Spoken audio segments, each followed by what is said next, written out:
Hello, good morning, good afternoon, wherever in the world this webinar may find you today. I thank you for joining us on today's webinar, which is all about how to raise more money by automating right message at the right time.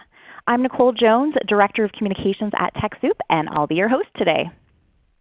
So we've got a lot of great coverage today in terms of content, but before we get there, we're going to do a little bit of housekeeping on how to use ReadyTalk. So you can chat to ask questions, and just a note that your line is muted. So that's why that chat box is essential if you have any questions at any point. And if you lose your internet connection, you can reconnect using the link emailed to you. And for all upcoming and past webinars, you can visit our TechSoup website /community/events-webinars. And you will receive an email with this presentation recording and follow-up links. This webinar is brought to you by TechSoup, a global network bridging tech solutions and services for good. More than 1.1 million nonprofits in 236 countries and territories have benefited from TechSoup and recognize TechSoup as their unique resource partner. And this is made possible with the support of more than 100 corporate donors and providers of software, hardware, and services who have chosen the TechSoup platform to create and grow impactful in-kind donation programs. You can learn more about all these great offerings for changemakers like yourself by visiting our nonprofit tech marketplace at techsoup.org/get-product-donations. But TechSoup is much more than just a tech marketplace for getting great deals on software and hardware for your nonprofit. We also offer online and offline communities to foster collaboration and peer learning opportunities, in addition to useful tech resources and tips through TechSoup's free blog, webinars, forums, and articles, and so much more. That plus our Apps for Good division, where we collaborate with experts to create and curate relevant solutions that help communities around the world. Okay, and with that, now on to introductions. On today's webinar, we're joined by Michael Stein. He is the Senior Director of Partnerships at Every Action, where he heads up their West Coast office, and he's also a board member at the Association of Fundraising Professionals Golden Gate Chapter. And he's joined by me. I'm your host, Nicole Jones, Director of Communications at TechSoup, and our fantastic Communications Project Coordinator, Zareen Kazi, who will be helping answer your questions along the way. And with that, it is my pleasure to hand it over to Michael. Welcome, Michael. Yeah, thank you so much for that introduction, Nicole. Good day, everyone. This is Michael Stein joining you today from the San Francisco Bay Area in Northern California. And I'm so pleased to be able to be with you today to talk about fundraising and marketing automation. Much of my experience with digital fundraising and digital engagement has been learned from working with many incredible nonprofit organizations around the country. I have some of their logos up on the screen. I worked as a digital fundraising consultant from 2004 to 2018 for several consulting firms in the US. Definitely each one of these nonprofits had some really unique needs on how they wanted to communicate with their supporters, but one thing they pretty much all had in common was that they wanted to raise more money, and they also wanted to improve their efficiency in managing the fundraising process.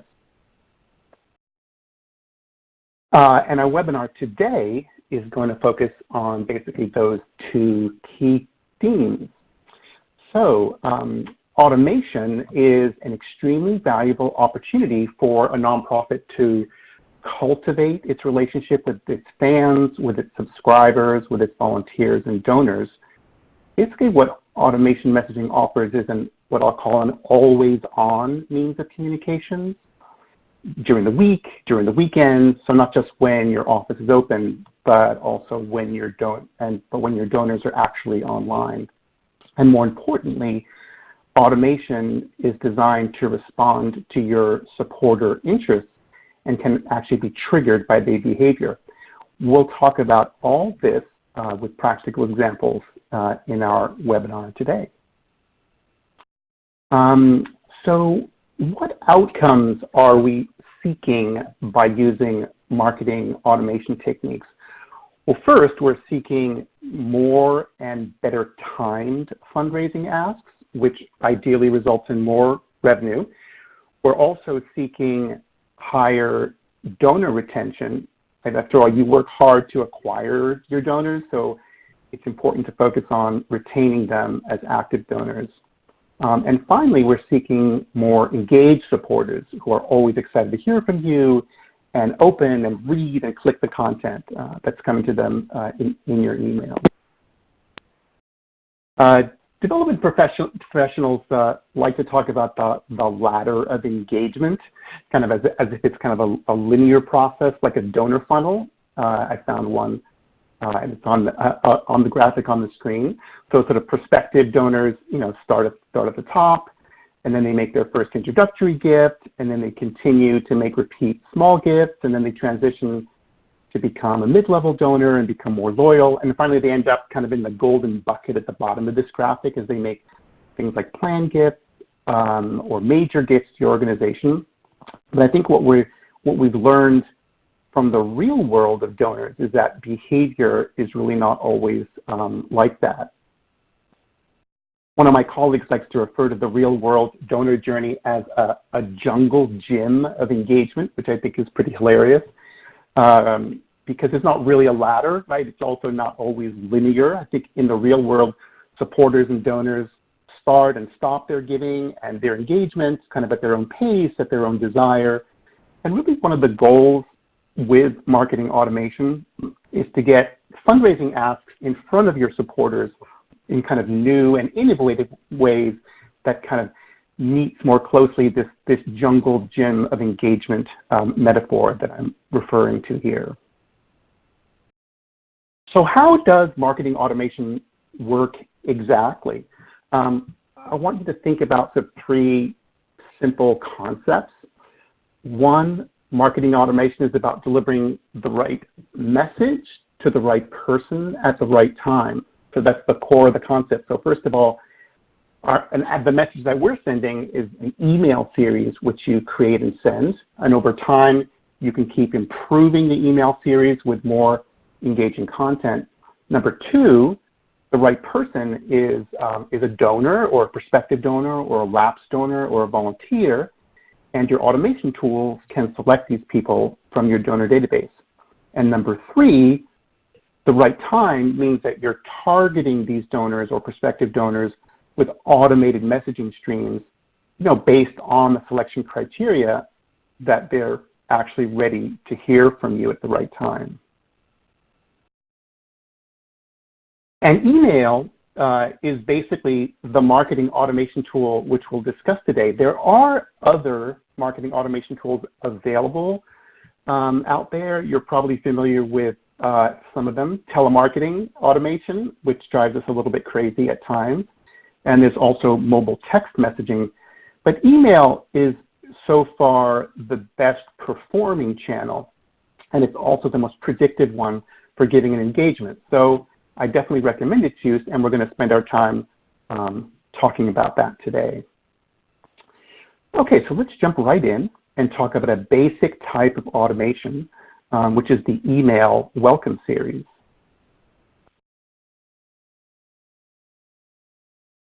I had a little trouble with my mouse, but I'm coming back here. So I'm sure that many of you on the webinar today have an email welcome series, although frankly, I'm often surprised to find that many organizations don't have one. On the last webinar that I did on this topic, it was about 50-50 in terms of people who had one. So the classic email welcome series is for new email subscribers that are not donors. And it's become a completely kind of normalized marketing technique used by nonprofits, used by retailers, government agencies, restaurants, small business owners, or whatnot. And it's based around the concept of permission marketing. You've given someone permission to contact you by email. And an email welcome series, needs to be built and activated through your email messaging provider or your digital platform.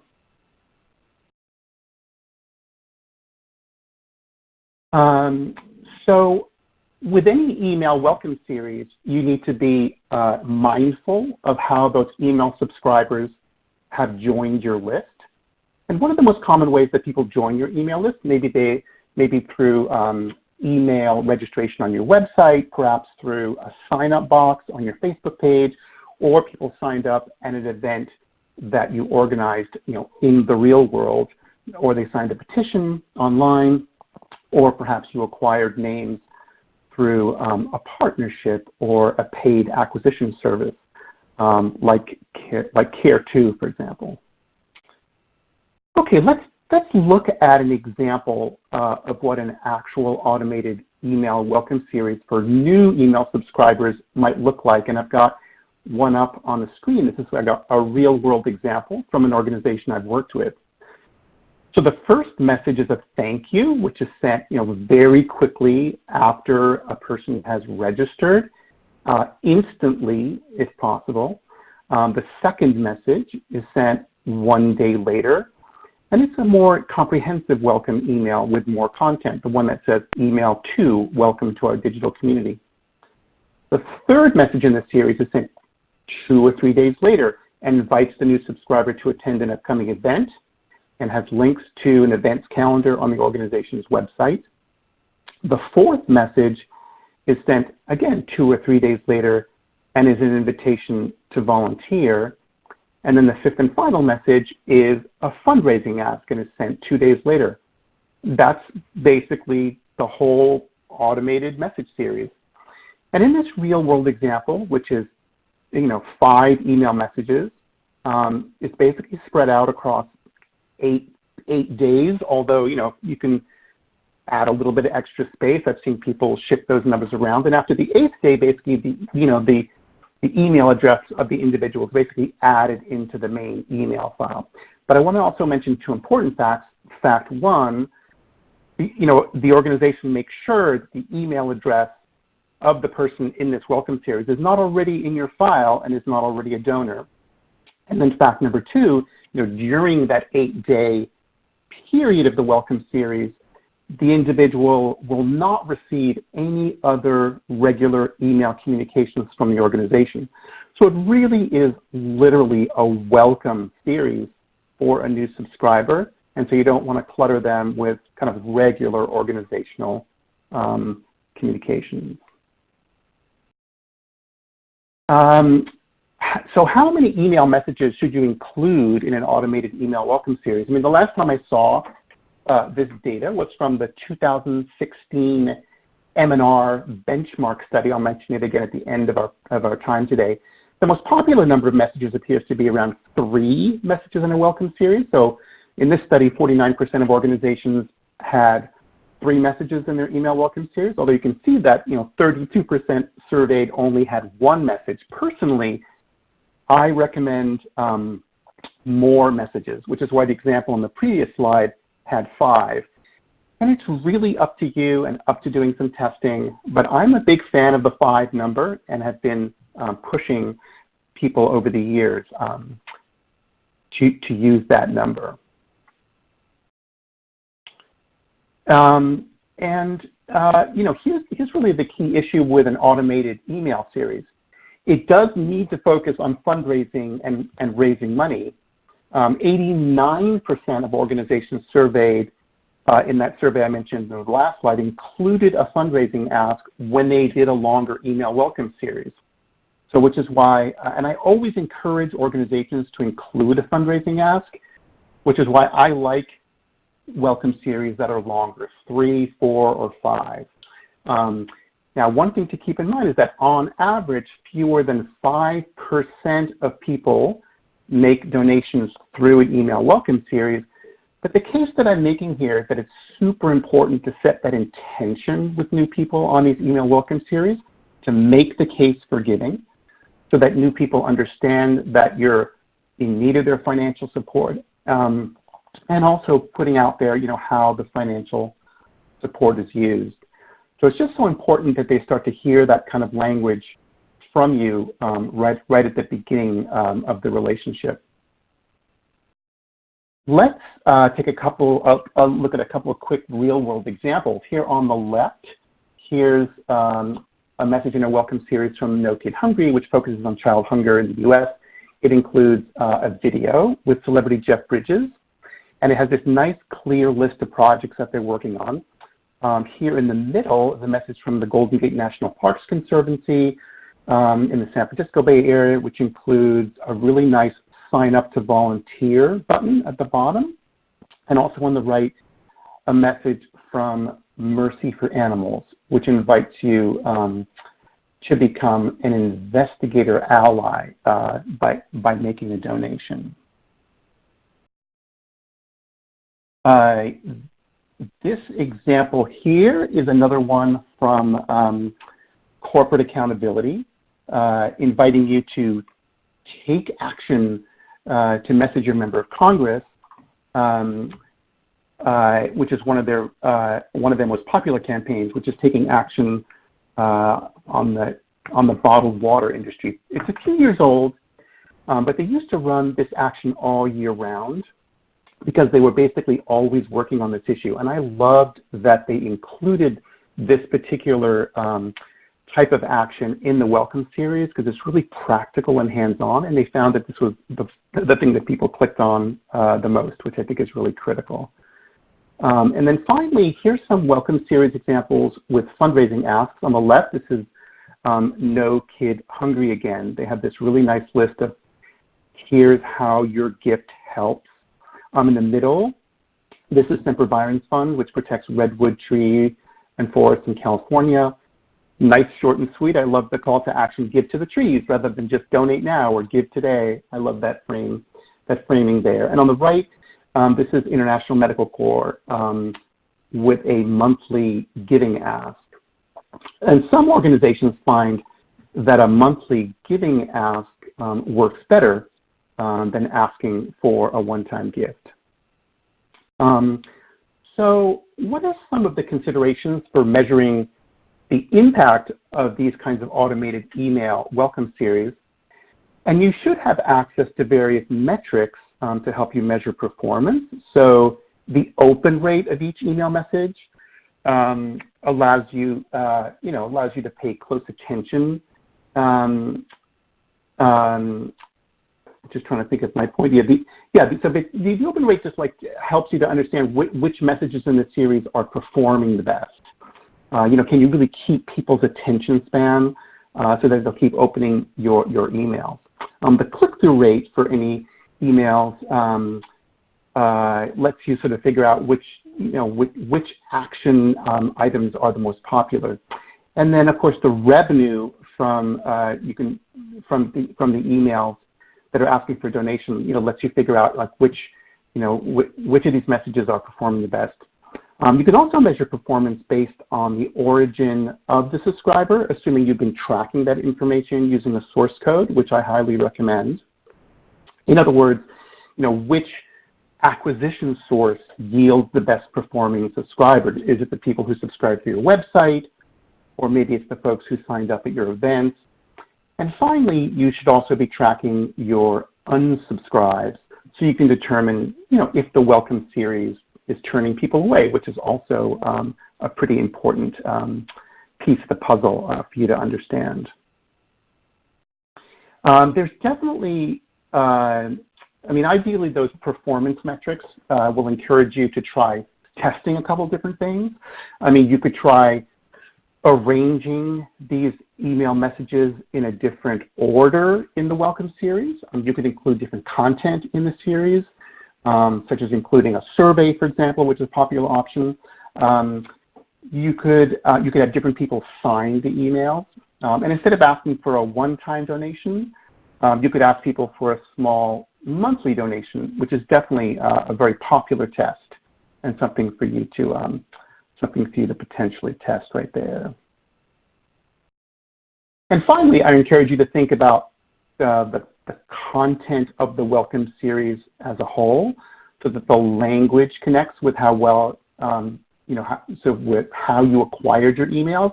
I think it's fine to have a relatively generic Welcome series for people that subscribed on your website, but you may want to consider tailoring your Welcome series content so that it matches the acquisition source, such as an event or a petition topic or a specific issue. The key issue to remember here is trying to make the content relevant to the subscriber, especially when you're when you're making a fundraising appeal. Okay, I wanted to talk for just a few minutes about the issue of digital tools. I mean, basically to enable all these marketing automated scenarios that we're discussing in this webinar, you'll need to harness your digital platforms to set them up. With regard to setting up the email messaging automation, you'll basically need to design an email template, which you can do on your email messaging platform. Next, you'll need to enable the series automation, which is stuff like the number of days between each message. You'll also need to enable the trigger action, which sort of feeds the email addresses into your email series. And frankly, each digital platform does this a little bit differently, so it's hard for me to give you specific examples. But most digital platforms that offer welcome series tools usually have a really nice user interface that's going to walk you through those steps. And needless to say, you need to be on a digital platform that offers this functionality to be able to use it. And finally, you'll need to apply any suppressions which might be necessary, since you usually don't want your current subscribers or donors to receive the email welcome series, since they're sort of already kind of part of your family. You may have to consider also some data migration issues in case you have to move a list of new subscribers to your email messaging platform. So for example, when someone subscribes to your email list, like on your website, is that email address able to move automatically to your email messaging platform? If it can, then you're in good shape, since this will allow the email series to run quickly and literally automatically. And the same question applies if someone signs up for email updates on your Facebook page. But it gets more complicated. What if you get a list of, let's say, 10,000 emails from a project with a partner like Care2? Again, you'll need to think about the logistics of moving those emails onto your messaging platform. Great. Okay, so let's move on and look at some more advanced marketing automations which can impact your fundraising.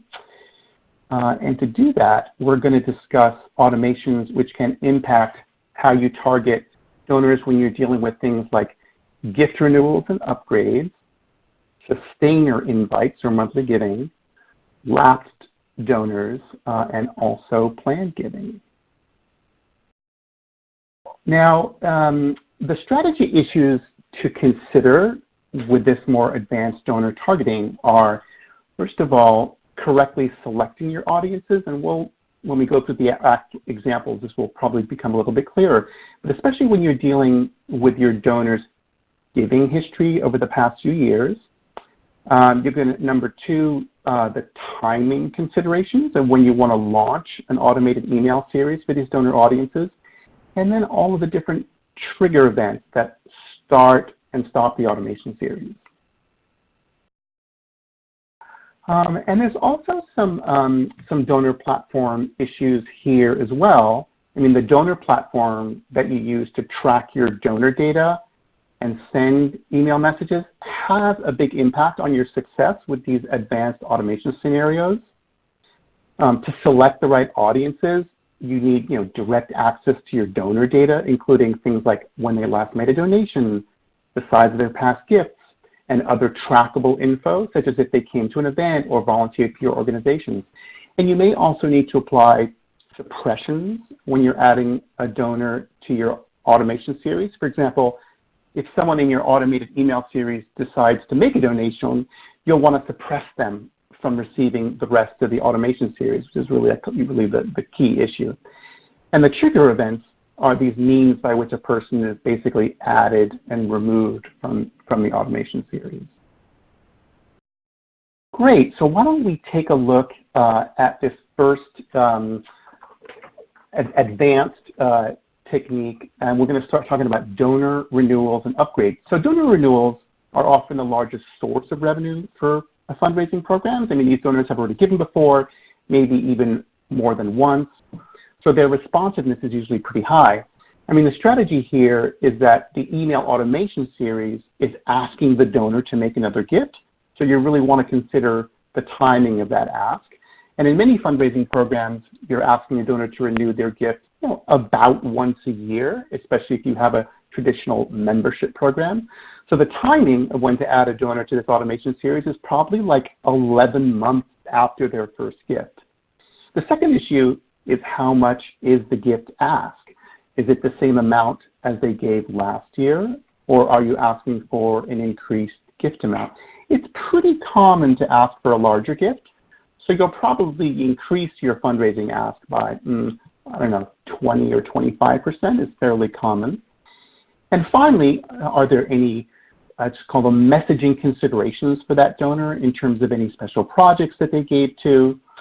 You can see that there's a lot more complexity to these strategy issues when you're dealing with these more advanced series.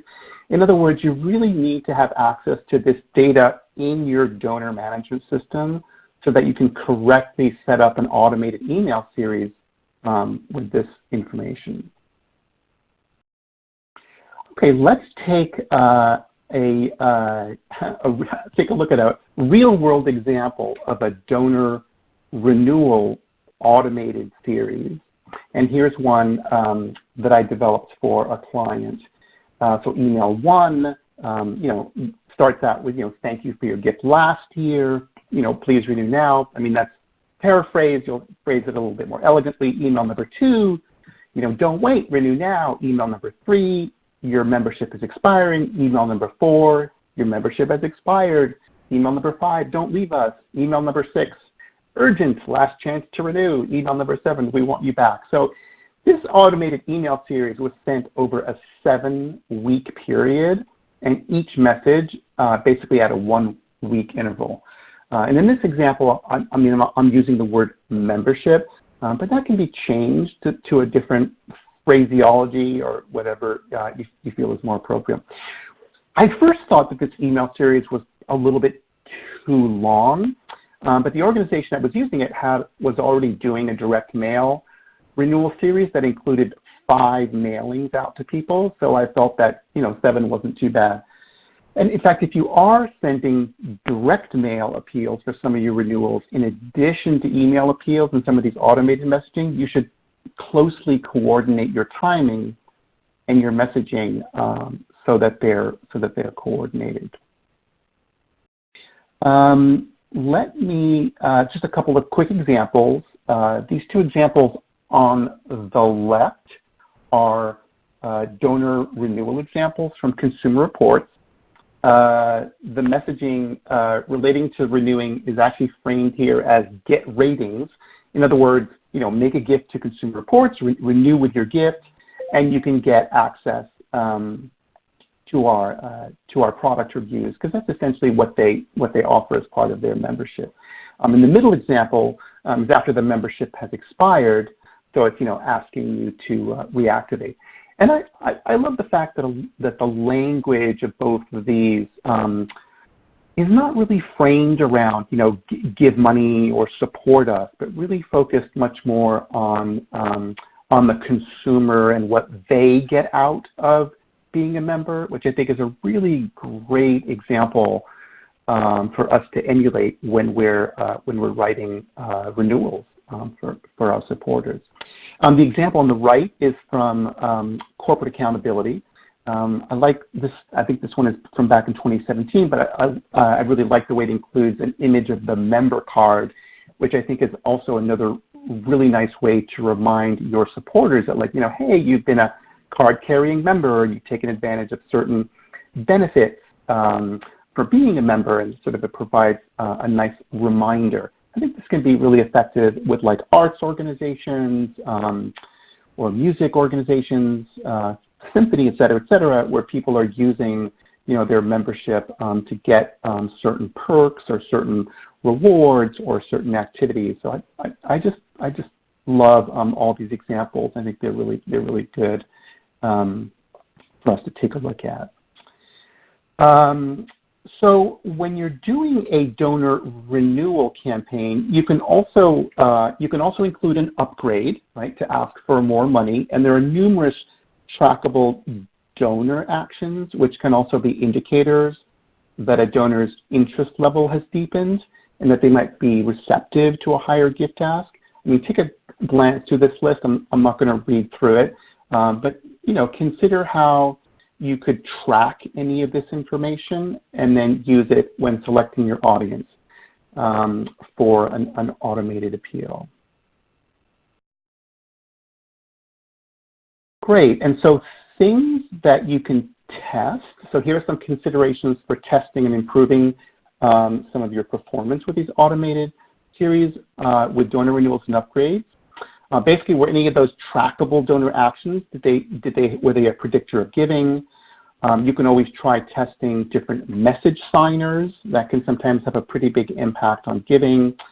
Some organizations will try testing the use of a giving match to see if it improves response, which it usually does. So a giving match is something like, your gift, your renewal gift of, X dollars will be matched by one of our board members. So that may be something to think about. And then finally, if you're using any direct mail or telephone solicitation, definitely want to consider how to align the timing of those efforts with any automation that you're doing. Great. Okay, let's move on and talk about sustainer invites, otherwise known as monthly giving. So monthly giving has seen a huge growth in the past few years, and many nonprofits have increased their efforts to sign people up. And often the best source of monthly donors are existing one-time donors, particularly recent donors, and also donors who have made multiple gifts to your organization in the last year. And so the strategy here is to get an automated email series in front of your existing donors that fit those criteria, and to make the case, for how monthly giving helps your nonprofit. So the timing of when to add a donor to this automation series is probably 2 or 3 times a year. You can try these kind of automated series. In terms of the size of the monthly gift that you're asking for, you'll probably want to review their giving for the past 12 months. You can increase it by 10 or 15, 20%. You can divide by 12, and that allows you to create kind of the monthly giving amount.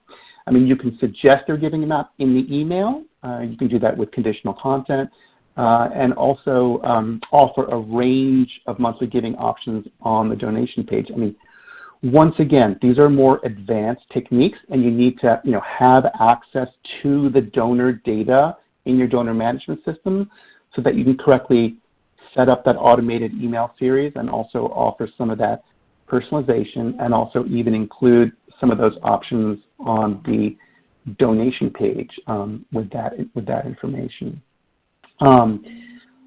Let's take a look at an example of an automated email series which focuses on becoming a monthly donor. So here's email number 1. Your generosity makes our success possible. Email 2, increase your impact. Email 3, join our monthly giving club. Email 4, do more in 2020. Email 5, join 500 other people in our monthly giving club. So this was an actual email series which I developed for a client. And you'll notice here that I've added an optional phone call between email number 2 and email number 3. I mean, I've seen many direct response fundraising programs add this sort of telemarketing activity into these types of donor, these types of monthly giving solicitations. Again, you need to be a little bit careful about your scheduling with your telemarketing vendor so that your automated series are timed at the same time, shall we say, as some of these phone calls. Great. The next one that I wanted to talk about is an example of an automated email series which focuses on a donor upgrade for a mid-level program. So a mid-level program is usually a higher dollar giving program, and it often has some special branding to make the experience feel special for donors. So this one, email number 1, you're extraordinary, let's do more together. Email number 2, join your peers. And then email number 3, watch the video. So I had worked with an organization that had created a short 3-minute video that profiled their mid-level program. They had done it for a board meeting. And so I had decided to use that video for their automated email series. And it seemed to work really well. It got a ton of views, probably because it was unusual to see it in that context. And it definitely increased sign-ups and fundraising when we tested it with the organization. So if you have short videos that profile the work of your organization, these can be used, or they can be tested really in any of your automated email series that we've been discussing today. And the audience for these invites is usually frequent one-time donors, existing monthly donors, people who've attended events, or people who have volunteered. And the timing of when to add a donor to this automation series is probably once or twice a year. These are a little bit more select, and also it's probably not as big as audience as some of the other ones we've been talking about. And again, there is an optional phone call in here as well, since that's a fairly common technique for soliciting people to become mid-level invites.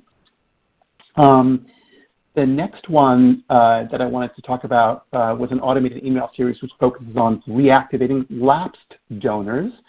These are donors who gave to your organization in the past, usually more than, I would say, 24 months ago, so 2 years ago. Can be, some people do a year and a half, some people do 2 years, but haven't given since. So this particular automated email series starts out with email 1, remember your first gift. Email 2, thank you for being here, there. Here's what happened since then. Email 3, why this issue, why us, why now? Like, why are we coming back to you? In other words, email 4, how could we do more? How could we work together? Is the subtext of that. Email 5, you're in good company, which talked about other people who have rejoined. Email 6, have a greater impact. So the lapsed donor in this particular case is being invited to make a small one-time gift or a small monthly gift, really as a means to get them reactivated again. I've often found that starting them off again at a smaller gift level can be a good way to reactivate them, even if they have higher giving levels in the past.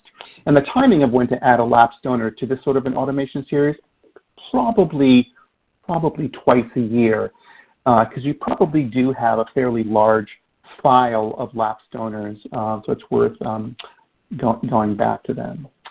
And then finally, I just want to also mention planned giving. And here's an example of an automated email series which focuses on a planned giving ask. So a planned gift, or a legacy gift as it's sometimes called, is basically a planned future gift that designates some part of the individual's estate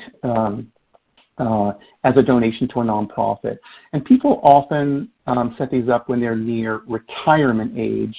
And so these kinds of automated email message series, I would say, tend to be more informational in nature, but they're super important cultivation opportunities for nonprofits. And I've worked for several clients where doing these a few times of the year just created such a huge pool of prospects for the organization to reach out to that it was just incredibly valuable. So email number 1, did you know about planned giving? So really introducing people to the concept. Email 2, do good and do well, and the tax benefits. Email 3, here's why I made a planned gift, which was actually a testimonial by an actual participant, which I think is a really strong way to make the case, since people are often curious, like, gosh, who else makes planned gifts? So that can be a really nice way to make the case. And email number 4, do more in 2020.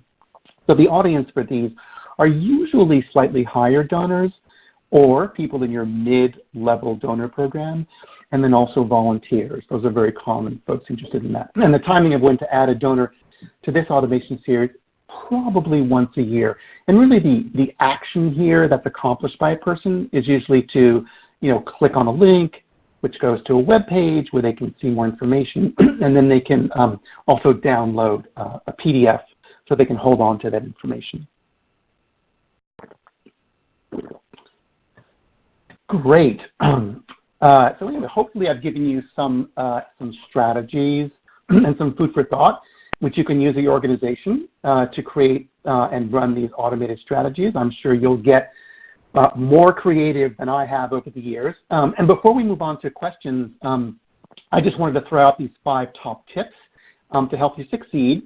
So first, create your email automation series and let them run. I mean, it's so important to get them running and be able to see how they work, what if anything helps you, where the money, how they help you raise the money. And also by running them, you'll be able to identify the best performing messages in your email series, and then, apply those learnings, to your other fundraising efforts. Number 2, I strongly encourage you to use a digital platform that allows you to do advanced donor segmentation and puts more of your transactions and data on a single platform, as this is going to improve your audience selection capabilities and also more of your efficiency. Number 3, measure everything you can and learn what works. Number 4, I recommend you avoid doing these email automation series during the year-end fundraising season, such as December, maybe even half of November, because it just is going to compete too much with your other fundraising priorities. And then 5, testing is super important to keep improving your efforts. I've given you tons of examples from my past clients and some of my own experiences, but it's just so important that you do your own testing and experimentation to find out what works for you and your donor community. Great. I am going to just mention 2 additional resources for further learning. One is the M&R benchmark study, which I've referenced in some of the first slides, which is published annually by this national consulting firm, M&R Strategic Services. It's a super invaluable resource for learning, for benchmarks about digital engagement, digital fundraising. If you're not familiar with it, I highly recommend it, and it's free for downloading at mrbenchmarks.com. And then finally, I also recommend this free guide, which is published by Every Action, which is called How Technology and Automation Are Reshaping the Donor Journey. It actually covers many of the same themes that we covered in the webinar today, although probably slightly more eloquently than I did. So this will be useful to help your efforts in learning about how to use marketing automation for donor engagement and fundraising. And actually, TechSoup will send, the link is right here. I know it's perhaps a little bit hard to read here. TechSoup will send out the link via email, and they're also will be posting the link in in the chat. Great. And with that, I will turn the microphone back to Nicole at TechSoup so we can do some Q&A. Awesome. Thank you, Michael. And yes, we have that link included for how technology and automation are reshaping the donor journey. It's in the chat box. And as Michael mentioned, we'll also include it in our post-event email. So thank you for that knowledge bestowed upon us, Michael. And at this point, I know we've got a lot of questions coming in, but if any questions are coming up for you, now's a great time to ask them. Just head on over to the Q&A box. So why don't we dive in, Michael? How's that sound? Yeah, do you want me to just go down question by question and give it my best shot? Sure, yeah, why don't you go for it? That sounds great. I'm looking at them. These are some great questions, so thank you everybody for taking the time to do this. So the first question here, when should you funnel new subscribers into your regular messaging pace after the welcome series? Well, I mean, it really depends. So the answer to that is whenever your email welcome series has concluded, I would say that's when you drop them into your regular email communication. So if you have a welcome series that's, 2 weeks long, then you wait the 2 weeks, and then after the 2 weeks you would drop them in. If you have a welcome series that's just 5 days long, then you can drop them in on the 6th day. So I hope that makes sense. So I don't think, I think the only reason why we're doing that is because you just don't want to just over clutter people's inboxes and start getting messages right out of the blue in the middle of a campaign or something like that. So it just keeps them in that little bubble for a few days while the email welcome series is proceeding. So I'm referring specifically to email welcome series for new subscribers. Great. Let's see. Some of these questions have shifted around a little bit. Yeah, we moved that one over to answer. I'm so sorry. Yeah. Fair enough. Okay.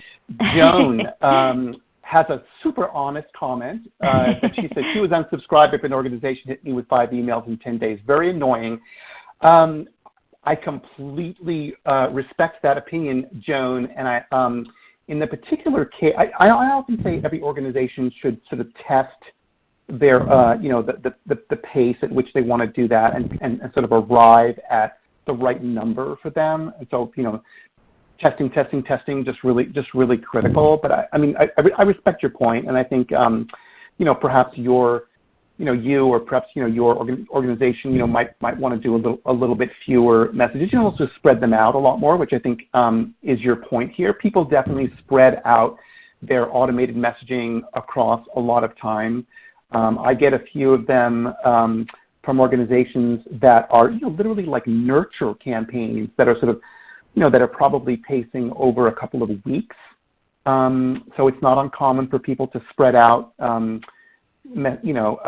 automated campaign over several weeks. So I think that's fine. There's really there's no set hard rule for how much you can spread them out, or even set hard rule for how many you can send in a short period of time. I think I would invite you to test that assumption, to look very closely at your metrics, at things like unsubscribes, at your open rate. So if you see declining open rate, as the email series proceeds, that's always a little bit of a warning sign that you probably need to tighten things up a little bit, or perhaps remove one of the messages from the series, or swap out some different content. So those are definitely some clues that might help you get that right. Okay, I'm going to jump a little bit around here, but I'll try to get to as many of these in. So Steve Robinson asks, best way to track revenue from an email campaign? Well, frankly, the way that you're tracking revenue from any email campaign, whether it's an automation campaign or a non-automation campaign, is obviously people are going to click through on a link in the message, a graphic, a donate button. It's going to take them, over to probably a web application which has a donation page, and that's where you're going to make a gift. Now, there are lots of scenarios for how that's going to happen, whether you're on a mobile device, whether you're on different types of browsers. But at the end of the day, obviously the donation is captured on the web, and then it's processed through the back end. And so it's basically on that back end platform that you're essentially measuring the revenue. And in a perfect world, you're able to match up the data between the emails that you've sent and the gifts that you've taken, and you're either on one platform that has all of those under one roof, in which case all that will be combined in one unique dashboard, or if you're using 2 separate email services, you're going to have to do a little bit of fancy footwork on source codes and a few other things to be able to match up, how many people from this email campaign made donations. But basically, at the end of the day, that's what you're doing. You're measuring the revenue as it comes in through your donation processing system, not over on the email side. Hopefully that wasn't too tongue-tied a way of explaining it. Great. Great. We have like 4 more minutes for questions. Oh gosh, okay, got it. Historic Shepherdstown Commission asks, you say to avoid year-end. Is the beginning of the year just as bad? No, in fact, I would actually say that the beginning of the year is actually, I assume you mean by that the beginning of sort of January or something like that, is actually a very strong year for fundraising, strong time of the year for fundraising.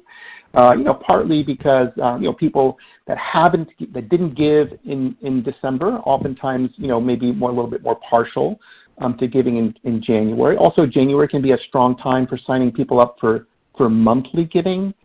Or people, they want their tax receipts, they want any number of things. So there tends to be a good amount of attention span. I think it's partly because people get very overwhelmed in December from a lot of the fundraising demands that come at them, and so I think January ends up being, I think, a really positive time.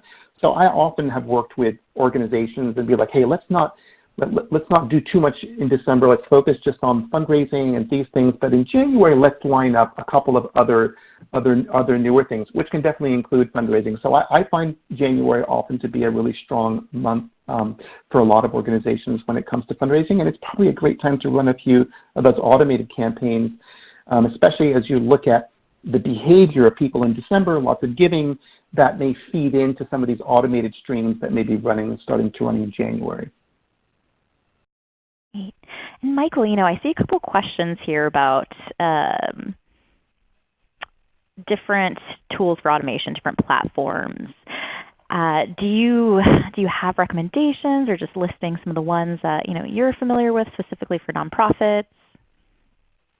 Yeah. So Nicole, that's I just want to be there are obviously lots of tools that are out there. Obviously, I work for One Every Action, so I have bias in that department. However, I definitely encourage people to look at 3 other sources of knowledge about choosing the right platform for doing email automation. One is Idealware. Publishes a wonderful, idealware.org publishes a wonderful report that reviews different platforms, definitely worth looking at. Firefly Partners also has a wonderful guidebook to selecting some of the more advanced digital platforms. And of course, TechSoup's marketplace. There are lots of great vendors that are in there to look at. I mean, some of them, the questions have already disappeared, but some of these classic Constant Contact, MailChimp, and others that are these sort of standalone email messaging platforms, all of those have automation tools. They're just not of the sort of the more advanced type because they don't interconnect quite as easily to your donor database, but you can certainly create automation tools on those platforms as well. And that also a lot of people are using Salesforce tools, and there's lots of great automation features by going into the app marketplace and interconnecting email tools in that manner. I think that's probably the best way for me to answer that question, Nicole. I think that's great, Michael. Yeah, I think that's great. And we'll share, certainly TechSoup resources for you really to make the best decision for your nonprofit and your specific needs and which one is going to really work best for you. So we'll send that in the follow-up email. Thank you to all those who asked that question. So I think we've got time for one more question, Michael. Any of those calling out at you? Deborah. Yeah, Deborah asks, what list services do you recommend? If I understand the meaning of your question, I've worked a lot with Care2, and I've also worked with Change.org, and both of them are services that allow you to reach out to audiences of people, like-minded folks, get them to sign petitions, get them to register to learn more about your issue. And then they're able to work with you to deliver those files over, which then you can bring over to your email messaging platform so that you can follow up with any type of automation or welcome messages that you might want to do. Excellent. And let me quickly answer one other question about Sure. just because it's a great question. Yeah. Should the automation series be led by the communication person or the development person, or is it a combined effort? That's a fabulous question. I would say it's a combined effort, and I'm always thrilled when I see people from both development and communications collaborating around writing this content and thinking about the communications, because as you saw from some of the examples, it's not really only about fundraising, although you obviously are asking for money throughout the process, but it's really about sharing the story of the organization and getting people excited about what's coming up, which is a little bit of a communications function. So I think the answer to that is it's great when those two teams can work together. I think it always produces better outcomes. Excellent. Thanks for that, Michael. We got through a lot of great questions. I think almost just about all of them. So thank you for taking time to engage with us deeply, and thank you again to you, Michael, for all the great information you shared with us today. So for attendees, we would love to hear just one thing you learned in today's webinar, one thing that you're really excited to take back to your team and to start trying out. So you can do that by sharing it in the chat box. And that also helps us to kind of know what was the main piece of knowledge you walked away with. And something else that helps us improve our webinars is by completing our post-event survey. So you'll get a link to that in our post-event email. So please look for that and just take it. Just takes, I think, less than a minute to complete it. So that really helps us make sure that we're providing you the best content possible. And then stay tuned for our next webinar. It is on September 17th. It's on to continue with our fundraising theme. It's fundraising season, right? We want to make sure you've got the best tools and knowledge in front of you. So we've got one coming up on 10 ways to get Gen Z and millennials to give. It's going to be a good one. And some other information to share with you. So there's just so many great resources for change makers like yourself, starting with TechSoup Courses. It's a social learning platform that provides nonprofits and libraries with just-in-time solutions-based training. And there's also more information about the range of services that TechSoup offers to help your nonprofit better implement and manage your technology. So this includes things like emergency tech support to strategic planning to fully manage IT services. And we've got lots of other offerings that are designed to meet the needs of all types of organizations. So with that, I thank you for your time. And thank you again, Michael, for joining us. This was fun. Thanks, everybody. My pleasure to be able to join you today. And we will say goodbye, bon voyage. Have a great rest of your day and evening, and we hope to see you back for another webinar. Thank you.